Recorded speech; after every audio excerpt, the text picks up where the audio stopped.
Hi. ఈసరికి మీకు అర్థమయ్యే ఉంటుంది నేను వేసేది ఒక కార్టూన్ అని.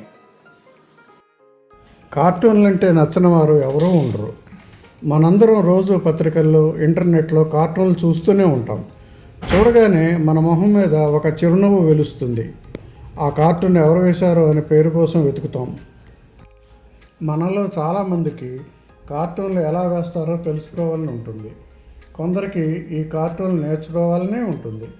మరి ఈ రోజున మీకోసం కార్టూన్ల గురించిన కొంత సమాచారం ఇద్దామనుకుంటున్నా. నా పేరు రమణమూర్తి. నాగిశెట్టి పేరుతో గత 45 సంవత్సరాలకు పైగా కార్టూన్లు వేస్తున్నాను. నేను ఆంధ్ర బ్యాంకులో, ఆ తర్వాత యూనియన్ బ్యాంకులో పనిచేసి రిటైర్ అయ్యాను. ఈ కార్టూన్ రంగంలో నాకున్న అనుభవానికి తోడు వందల కొద్ది బహుమతులు మరియు అవార్డులు, రివార్డులు, సన్మానాలు చాలా అందుకున్నాను. ఇదే నా కార్టూన్ల పుస్తకం నవ్వుల గ్యారెంటీ. ఈ పుస్తకం పేరుతోనే, అంటే నవ్వుల గ్యారెంటీ పేరుతోనే మేము ఇటీవల ఒక యూట్యూబ్ ఛానల్ మొదలు పెట్టడం జరిగింది. మా ఈ ఛానల్ ద్వారా వీక్షకులందరికీ కార్టూన్లు మరియు ఇతర హాస్య ప్రధానమైన కంటెంట్ అందించాలనే సంకల్పంతో ఉన్నాం. హాస్యం ద్వారా ఆరోగ్యం కూడా అందుతుందని, కార్టూన్లు విటమిన్లలా పనిచేస్తాయని భావిస్తున్నాం. కార్టూన్లు మనల్ని నవ్విస్తాయి, కవ్విస్తాయి, ఇది నేనే, అది వాడే అనే ఫీలింగ్స్ కలుగజేస్తాయి. మన చుట్టూ ఉండే టెన్షన్స్ని తేలికపరుస్తాయి. ఇప్పుడు కార్టూన్లు గీయడానికి ఏమేమి కావాలో చూద్దాం. అలాగే దానికంటే ముందు కొన్ని కార్టూన్లు చూసేద్దాం.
అమ్మో, ఇన్ని స్టేషనరీ ఐటమ్సా?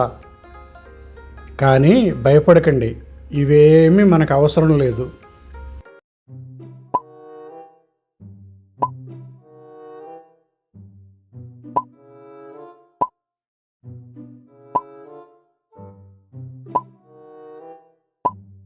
ఇవి చాలు. ఇప్పుడు మనం కార్టూన్లు వేయడానికి కావలసినవి ఏంటో తెలుసుకుందాం.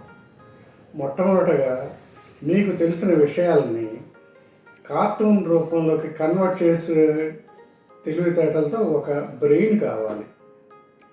అది ఉంటే చాలు, మిగతావన్నీ కూడా చాలా తేలిగ్గా సంపాదించుకోవచ్చు.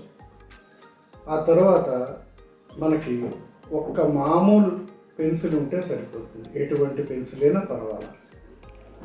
ఆ తర్వాత ఒక నల్లగా రాసేటువంటి ఒక జెల్ పెన్ ఒకటి కావాలి. మీకు తెలిసినవే, పెన్సిల్ స్కెచ్ వేయడానికి పెన్సిల్ వాడిన తర్వాత ఆ గీతలు చెరపడానికి ఒక చక్కటి నాన్ డస్ట్ ఎరేజర్ ఒకటి, తరువాత పెన్సిల్ చెక్కుకోవడానికి ఒక చక్కటి షార్పెనర్ ఒకటి కావాలి. ఇప్పుడు కార్టూన్ వేయడానికి కావలసిన మరో ముఖ్యమైనటువంటి వస్తువు పేపర్.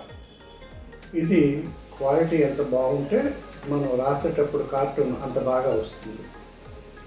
దీంట్లో మామూలుగా దొరికేటువంటి పేపర్ ఇది కాకుండా మనకి ఎగ్జిక్యూటివ్ బాండ్ అనేటువంటి పేపర్ కూడా మనకు బయట లభిస్తుంది. అది కొంచెం మందంగా ఉంటుంది. అది వాడినట్లయితే మనకి ఆ బొమ్మలు మరింత స్మూత్గా వస్తాయి. ఇకపోతే దీనిని A4 సైజ్ పేపర్ అంటారు, అంటే అరటావ్ అన్నమాట. దీని మీద మనం బొమ్మలు గీసినట్లయితే చాలా డీటెయిల్డ్గా మనం గీయవచ్చు. లేదు మామూలుగా గీద్దాం అనుకున్నట్లయితే మధ్యకు మడిచినప్పుడు దీనిని A5 సైజ్ అంటారు.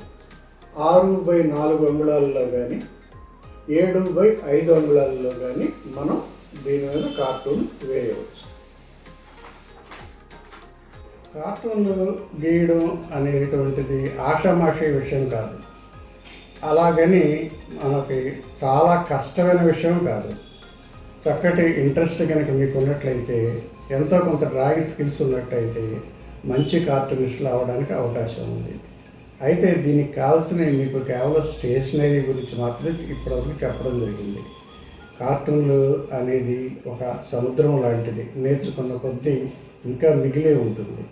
దాన్ని తర్వాత మనం వేరే వీడియోలలో తెలుసుకుందాం. కార్టూన్ల గురించి ఇంకా ఏమైనా విషయాలు మీకు కావాలనుకున్నట్లయితే ఈ క్రింద కామెంట్లో కామెంట్ చేయండి. మనం తర్వాత వీడియోల్లో తప్పనిసరిగా తెలియచేద్దాం.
కార్టూన్లపై మేము అందించిన ఈ సమాచారం కనుక మీకు నచ్చినట్లయితే ఈ వీడియోని లైక్ చేయండి, షేర్ చేయండి, సబ్స్క్రైబ్ కూడా చేయండి.